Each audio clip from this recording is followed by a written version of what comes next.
Kung mangluod ka, ayaw kimkima diha sa imuhang dughan. Kay makadaot na sa imuhang ginhawaan, maghuot imuhang dughan. Mawad-an kag peace of mind. Magkasakit imuhang ginhawaan, dili nato malikayan nga magtampo ta, mangluod ta. Pero dili yun na maayo nga dili nato maipagawas. Dapat ato ang i-open up sa tao nga atong giluuran.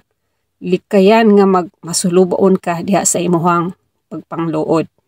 Unya, dili nimo i-open up kung unsay hinungdan. Kalitra ka pangluod, unya ang tao nga imuhang giluuran, dili aware nga ng luod na di ay ka, unya wala siya kalibutan, wala siya mahibaw nga nagtampo na ka, nang luod ka, dili tanang tao kahibaw mo suyo nato.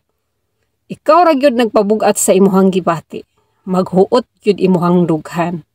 Kung imuha siyang likayan, unya wala siya mahibaw og unsay sayop nga gihimo, magsakit imuhang ginawaan. Kay imuhang gikimkim sa imuhang dughan. Ikaw ra pod ang masakitan. Ikaw ra pod ang naglason sa imuhang gibati. Kung naa kay giluuran, isulti sa tao para ma-aware nimo. Dili maayo nga mokalitra kag pangluod, unya masuko sa tao, unya ang tao wala mahibalo. Ikaw nagdala sa imuhang pagkatao. Be mature. Dili tanang tao mahibaw, mopailin-ilin sa atoang gibati. Dili tanang tao kahibaw mo suyo nimo. Dili tanang tao ma-please nato. Lain-laig pangisip ang tao.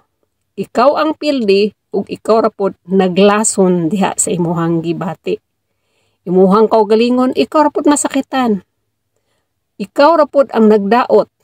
Kay dili ang tanang tao nga imong giluuran nakasabot. Nayubang tao, tampurista, mangluod, kay hiubos sa tao, unya ang tao wala mahibalo. Dili gyud na maayo. Pangitag paagi nga mahatagag kalipay ang imuhang kaugalingon kay dili tanang tao nakasabot nimo. Lisod magbitbit og kasuko sa dughan. Diha sa imong kaugalingon maapektuhan, mawad-an kag peace of mind. Amping, God bless you.